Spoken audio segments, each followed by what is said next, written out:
how much you should charge as a fractional sales consultant. I'm going to walk you through my mental model here of exactly how I'd kind of triangulate and find the proper price to ask my client for not only a monthly fee, but a retainer and also potentially commissions. So I'm going to explain the thought process that I used after having worked with brands such as consulting.com, Flow Research Collective, Deal.ai, and many others, having worked to take companies from $10,000 a month to over $160,000 a month, working with companies that are doing millions of dollars a month, having grown existing sales teams from $250,000 to $500,000. I'm going to explain exactly how you should approach any type of those situations and come to an actual price, so that way you're making a good amount of money as a fractional sales consultant. Obviously, you wouldn't want to get into something like this if you didn't know or didn't see it as being more lucrative than what you're doing now with closing. So in this video, I'm going to aim to try to bring all of your ideas or try to bring all of it to a close, no pun intended, so that way you can understand really how the pricing model works, but more importantly, how it is that you use something like this to make $10,000, $20,000, $30,000 a month without needing to take sales calls. So without further ado, let's go ahead and jump in. I'm gonna shrink myself down here. And so this image here, or this kind of mental model here, is what I call the core 4 pricing. I'm gonna walk you through each one of them. But the goal of this diagram is to help you find a price that both you and your potential client, I shouldn't say potential, I'd say you and your client can agree upon, because if you can, then they become your client. So you're gonna wanna triangulate your offer between rev, base, and commissions. And what I mean by triangulate is you need to take all 3 of those things into account when you're going to make an ask of your client. And then you're also going to help your client understand those by rationalizing your ask, by comparing it against pretty much all the alternatives out there, right? Because the human brain is a comparison machine. We don't know if one thing is good without comparing it to something else. So I'm going to explain really what you're going to compare your services against. So let's go ahead and look at the 4 core of pricing. So the 4 things that you're going to be asking for is rev share, base, commissions, and we'll talk about comparisons, but really we're going to hit on the first 3, the first one being rev share. So rev share comes down to 3 core things that you need to get right. You have to know how to benchmark the business, and if you haven't seen my guide on that, I'll explain later on in this video how you can get access to it. You also need to understand that revenue does not equal profit, and then you have to use those 2 things to create a better deal for yourself and for your client. So benchmarking. What do I mean by benchmarking? Well, what I've got on the screen here is an actual example of one of our clients. They had benchmarked a client. And what I mean by benchmarking is taking a snapshot of their numbers, doing a diagnosis, and using that to actually come to a conclusion of what to ask of the business owner. Now, when you get a sufficient amount of data, it becomes really easy to know what you should ask. And the reason why this is important is because you can't throw a number on the table that you can't justify, and you can't throw a number on the table that your client can't do either. You have to find the same common ground with your client to understand the true reality of the situation that you two are working through, so that way they feel like that you're actually collaborating and working with them. And that's a lot of the joy of being a fractional consultant, is that you want to work with businesses that you love. You want to have clients that you're going to stick around with in the long term and not just be, some fly-by-night turnaround shop. You want to stick with your clients for a long period of time and make a good amount of money with them while you are there. And that is going to come from you taking getting a full and complete understanding of where they're at. So you can see here, I'm not going to read each one of these, but you can see their marketing budget, the total amount of hours worked, total number of hours closed. Now, you will run into difficulty almost always in getting this data from your client if you do use one of these. Now, there will be a completely other training on how to actually use this. This is a full resource we have created. Once more, I'll explain more about that later. But the most important things to look at is going to be new contracted revenue, which is $173K, upfront cash, which is $95.8, and then total cash, which is $115.1K a month average. And net operating profit, they obviously have it blurred out. So when I actually look at this, right, I'm going to walk you through it line by line and just explain my thoughts. You kind of see how I understand this.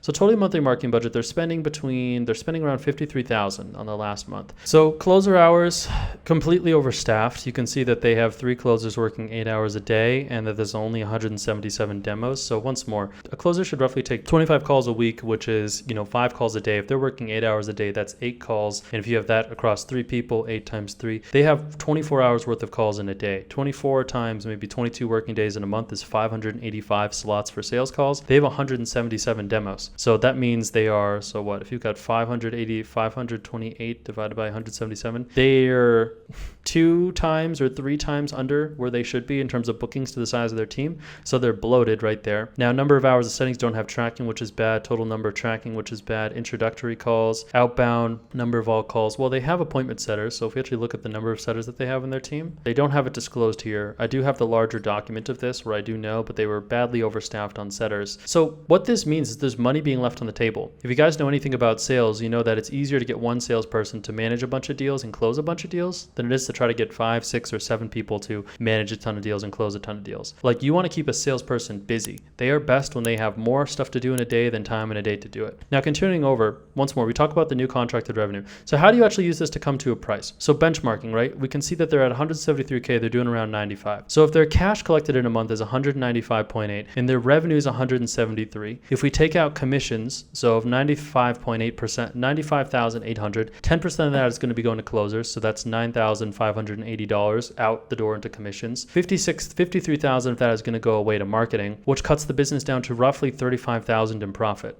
Then you take out what the owner needs to live on, you take out what his back-end team needs, you take out his software costs, and you're probably left with anywhere between, 10 to 15,000 a month in profit. So this is what I mean, where you can't come in and ask for 20,000 a month right out the gate. And the things you need to know is that revenue is an easy number to influence, right? Like, if a client says they're doing really good revenue, revenue does not equal profit. Just because they're doing numbers on paper doesn't mean they're collecting that. You can influence revenue by just saying your product price is 20,000, but you're only collecting 2,000. However, you have 20,000 in revenue that you collected, or 20,000 that you can book just because you collected 2K because the product price is expensive. You see how that can get a bit delusional? And this happens a lot. This happens more than you would believe. This was really common in the world of Silicon Valley with traditional startup capital raising, right? You'd have companies that would claim a ton of revenue because they would talk about money that they haven't gotten, but the business can only thrive off money that's collected today, which brings us to the second variable, which is cash. Cash is really hard. Revenue is easier for you to adjust as an FSC because you just change the revenue value of the product. Cash is hard to influence because unless you have really good marketing bringing in good leads, you might not be able to collect all the money in the world. And profit is the hardest to influence because profit comes after all expenses, and it's really hard for you to control the expenses inside of the business. So this is why when you're doing deals, you want to do Rev Share deals, not profit share, maybe gross or cash collected share. But if you do profit, you don't know what the expenses are going to be that are higher rev and higher cash, but lower profit, simply because there was more expenses needed to create that. So that's where you want to be. Like, if you're going to do Rev Share, you want to do it on rev or potentially on cash. Now,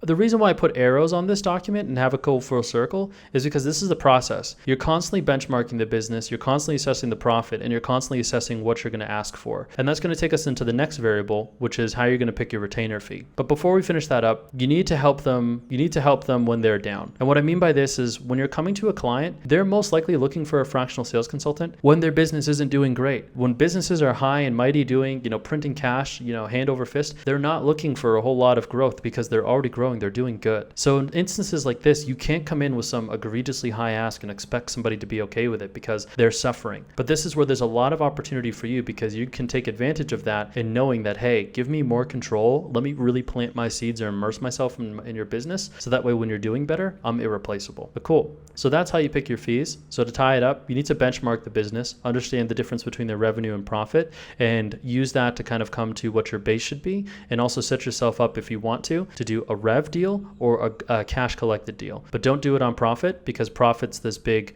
question mark. You don't know what's going to go on there. The business owner could take travel and that would influence the profit. We made 5,000 profit this month. Yeah, but you took a trip to Ibiza. You don't want to be left holding the bag for that. So that's why I say you want to look at the cash or gross, and you can use these to create a better deal. But the alternative to this, I personally don't love rev share or profit share deals or even rev share or cash share deals. I like to use the base, which is the second variable to look at, base/retainer. So coming into really what this looks like is there's 3 things you want to keep on mind. You almost always want to start your base pay between 3 to 10,000, and you want to set up your base to be correlate, or you want to position your base to have specific timelines around what you're going to get paid that amount, and you want to set up stair stepping, meaning that as time progresses, you're going to make more money. So this is an actual sample of a clause inside of our program. This is the agreement that we give to our students, and this is the agreement that I have used to close deals, and even some of our students. This one we've blanked out.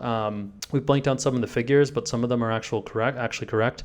We had 2 deals that we closed for $200,000 as the total contract value over the course of the year. But you can see here that, how I like to structure my deals is I do a 3-month trial period. From there, I step up into the full-fledged rate. And the reason why I do this is because of a couple things. I like to set up trial periods because it makes the client feel like they're getting a better deal. Like when it comes to positioning, it positions yourself to feel like they're getting a better priced service. But also it sets things up so that way if you do your job properly, you get get to make more money later without needing to renegotiate with the client. So I like to do 3 months at one price and 9 months at another price. And assuming all goes well and the client doesn't wish to cancel, we automatically step up, or we potentially negotiate or enter negotiations before then.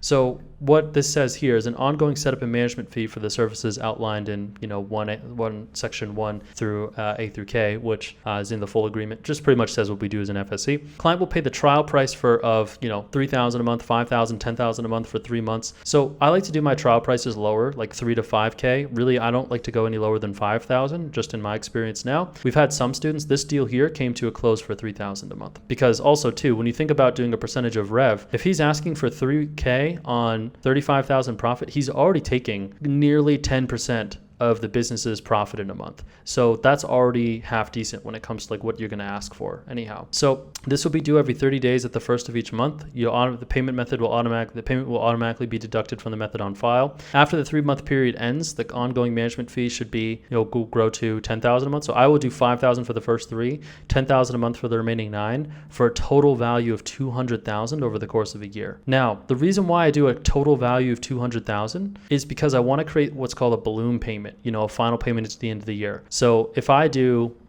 let's do the math. If we do $10,000 a month over 12 months, that's going to be $120,000. I guess the math is off a little bit on this. I think this was originally $5,000, then 16.6. But anyhow, I want to have the revenue value, the total contract value always be a little bit higher, or have the trial period discounted out of it. So for example, my services typically cost $10,000 a month. However, for the first 3 months, I'll do it at $5,000 a month because we're going to get set up and get to know each other. And then after that, we step up to $9,000 a month for the remaining 9 months. $10,000 a month times 12 months is $120,000 a year. However, because we did the first 3 months at $5,000, you're technically going to be $15,000 short in your billables, or how much you paid me, for the total value of $120,000. Listen to that again if that doesn't make sense. The power in that is that because there is a $15,000 outstanding balance because the first 3 months were cheaper, I use that as leverage to renegotiate or to incentivize them to sign with me again for another year. Okay, at the end of the year, $15,000 is going to be due, but if you choose to sign with me for another 12 months, I'll forgive that fee and we can continue together for another year. That's long-term thinking. And I talk about that more, which is you want to be a long-term thinker with your clients. Now, the reason why we charge upfront as opposed to just doing these like Rev Share or gross share deals is because there are things that you will provide for your clients that will outlast your tenure there. They are permanent. Once they are set up, they can't be undone. And some of those things are going to be adjusting their sales CRM, adjusting their sales scripting, hiring new people into the business, developing new sales systems, creating marketing copy, developing SOPs, putting in tracking, training the team on specific skills, coaching the business owner about their business, bringing in new customers into the business, giving the team more motivation or better perspective on how to do their work. This is why we charge a fee each month, is because these things are things that we do that, regardless of whether we stay there for the long term or not, never leave. That is a value we created. Now, you want to capture as much of the value you create as possible, which is why we charge fees. So anywhere from $3,000 to $10,000 a month, set up with timelines. You want to use those strategically, and you want to set things up as a stair step, meaning that your fees will grow over time without you needing to renegotiate. So that's the second variable. The third one is going to be commissions. Now, what I mean by commissions is the actual commissions on cash. So how should you approach your commission structure?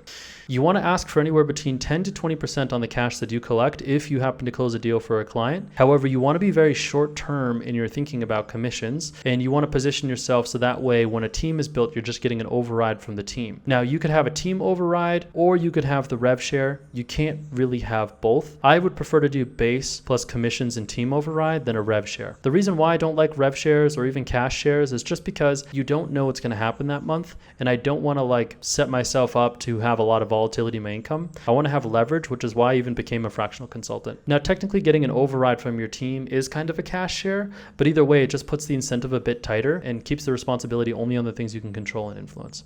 So I put a soldier here running through the trenches. The reason why you want to ask for a commission structure is because there will be times you're going to have to roll up your sleeves, get in the trenches, and just get stuff done. You might sometimes have to set the standard for the sales team of how they do things for the set team. I had a client once that I was working with that had a set team. I put a KPI in that said, hey, you need to put up 4 sets a day. Nobody from the team could hit it. Everybody from the team would complain about, oh my God, that's so much work. I can't do it. These leads are bad. There was one week that I said, screw it. Put me in. I set up an account in the CRM. I hit the dial KPI I told them to hit, and I hit the set KPI I needed to hit. And I did that for a full 5 days, 1 full week, just to prove to them it was possible. And I said, whoever hits it by the end of the week stays, whoever doesn't is gone. And sure enough, there was no problems in hitting it. So sometimes you need to be that leader, get in the trenches and actually get the thing done. Your team is sometimes looking to you for that. Now, some things that you need to avoid when it comes to being an FSC, a fractional sales consultant, is do not become idealistic about the responsibility that comes with money. You want to get in the trenches and go get the money. You must be willing and able to get in the trenches if need be and get the freaking money. You don't want to become lazy and just think that money's going to come to you. Like, you need to really work to get the market to give you money, especially if it's thousands of dollars or hundreds of thousands of dollars. That doesn't come on accident. You need to be a very valuable human being. Being soft and not willing to get results by any means necessary will result in your downfall as an FSC. You need to stay sharp. Just because you get leverage and find yourself higher up in the business, not needing to do only closing or things you used to do, and just because you're in this position of power, you can't get soft, you can't get complacent. The reason why that you have that responsibility is because at one point you worked really hard to get there. Never lose that edge. It'll keep you sharp and it will make you a better leader and it will help you get better results for your clients. So those are the core 3 things you need to triangulate. Hey, I want $3,000 a month plus 15% commissions and 5% of whatever the team collects in cash. That's a great deal. Hey, I want $5,000 a month plus 5% of the gross revenue and 0 commissions. That's also a decent deal. I want $10,000 a month plus 15% commissions and 0 of the gross. Okay, that's also a good deal. So you kind of have to find these 3 things. You're going to play around with how you want to position these 3 things to find the perfect pricing for your client. Now let's talk about comparisons, because you guys might be thinking, well, how does this compare to a sales agency or a marketing agency or being a closer? So let's talk about those, because price is nothing without value and value is nothing without a comparison. And a comparison often leads to problems that'll help your clients feel more comfortable with this. So the 3 alternatives that you're really going to run into is, why don't I just hire a marketing agency to fix my business? Why don't I just hire a sales agency? And why don't I just hire more closers? So let's talk about marketing agency. The pros of working with a marketing agency is that they have such a narrow scope of work that sometimes it's easier for them to get a result. I have a client right now that does lead generation in the real estate niche, and they have such a tight scope of work, meaning all they have to do is run really good Facebook ads for their clients, that it's really easy for them to get results, at least for them as an agency, which comes to one of the cons. I'll talk about that. The other pro is that when you're running an agency, because it's your own business, you develop equity value. Like, the thing you built is worth something and someone could eventually buy it off of you and you would no longer be needed there and you could have an exit, which is great. However, you should only think about exiting a business when you have a sizable amount of success and some personal, cash yourself. Don't be trying to shoot for like selling businesses, buying and selling businesses when you still are trying to find your footing like financially. The cons of a marketing agency is that success is misaligned. What I mean by that is, if a marketing agency does a good job, they produce a ton of leads. But if the client does a good job, they make a ton of money. But if the client can't close those leads, you produced a lot for nothing, which means the client's success and your success are not aligned. And why that's important is because clients will often leave marketing agencies. My person I work with now, Ben at Bolt Deals, his clients churn sometimes because they suck at sales. They're really bad. And so he does all the leads, provides all the leads, and they still leave because they're not able to get an ROI because they're so bad at selling. That's why the FSC model is better. The big difference of a marketing agency as well compared to a fractional sales consultant is that marketing agencies have a ton of clients. They might work with 10, 20, 30, even upwards of 70 or 100 plus clients, which means you can't really go that deep in terms of helping any one person with the problems outside of the things you promised them. Also, there's more points for you to control the results, or more areas for you to get results, meaning if you're a fractional sales consultant, because you're so connected to the sales portion of the business, you are the thing bringing in cash. So there's a strong cause and effect between the work that you do and the results that your clients get. The other thing is that it's mostly profit. If you're an agency, you're going to have other expenses you're going to have to deal with on a regular basis. But if you're a fractional sales consultant, that's just not the case. Everything you make is yours to keep. Now, talking about a sales agency, some of the pros, if someone were to work with one, is that the sales culture is more centric. And I know this as having worked for one of the largest sales agencies. And not to name any names just for confidentiality's sake, but their name kind of rhymes with swiper, sales swiper, if you were to really think about that one. However, the culture there was absolutely incredible. And also, a sales agency, once more, has equity value because you're building something that is so detached from your clients that it's inherently valuable. You could sell a sales agency to somebody else. But the cons is that sales agencies run on ridiculously thin margins. Sales agencies are typically, like a marketing agency, is just the retainer. Hey, it's $5,000 or $3,000 a month for this.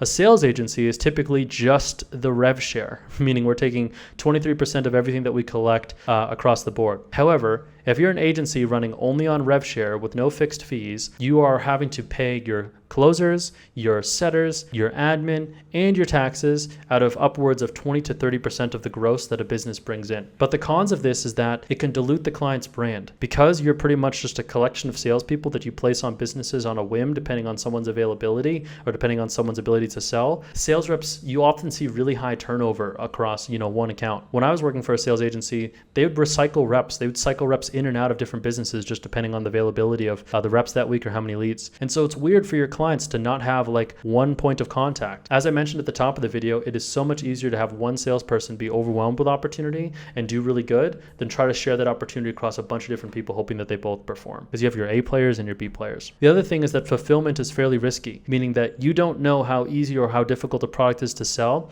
until you decide to put your skin on the line or put your name on the line and try to sell it on a commission only basis. And that becomes really difficult because you might take on clients. You have to have a bunch of clients that you're getting 23% of to be able to succeed and also pay closers commissions. But also, you don't know if the product's going to sell. You could bring on a client and the business goes under. And just like that, all of your revenue stops because you don't have a fee. And so that's some of the cons. But the biggest point of difference as a fractional sales consultant is that the sales team is kept inside of the client's business, meaning the client gets to keep that team, that culture, and you develop it for them, meaning that, it's you're not going to deal with a ton of that volatility, creates a better brand experience. There's also way less admin responsibility. The client pays your closers commissions. The client takes care of their taxes, the HR, and all the other stuff. So once more, you retain more of your earnings because you don't have to pay anybody other than yourself with the money that you receive.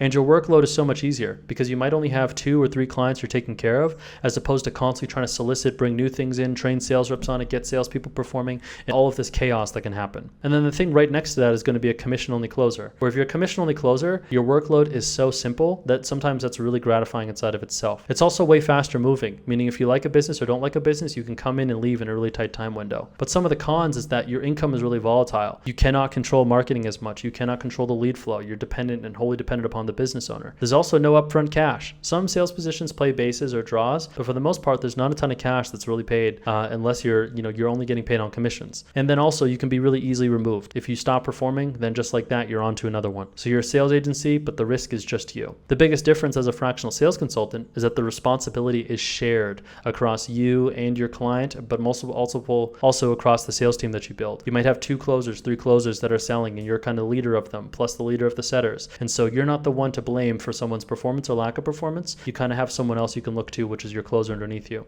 You also get paid up front for your work and for your time. So whether the client gets incredible results the first month or not, you still are getting compensated. And also your value increases with time. The more you invest in developing a closer, the better they get at selling the service and the more of an ROI that you will receive on the efforts that you put in. So that's really the biggest things. Now, fractional sales consultant really operates in 4 phases. Phase 1 is to diagnose, create the offer, and collect your fee. Phase 2 is to fix constraints, drive new sales, and overhaul the team. Phase 3 is to sustain growth, stabilize systems, and install management. And phase 4 is to master marketing, bring in more leads, find another client, and begin dominating the markets with your clients. So that's really how you should think about the core 4 of pricing for your services as a fractional sales consultant. Between a rev share, base, and commissions, and also comparing those against things for your clients to help them understand. And I say this all to say that your pricing isn't fixed. Your pricing is fluid. As a fractional sales consultant, you have to get used to dealing with unknown unknowns and situations that require actual skill to diagnose and problem solve. Think like an investor. You're really investing in a company. You're taking stock and you're positioning yourself to help this client take over their market.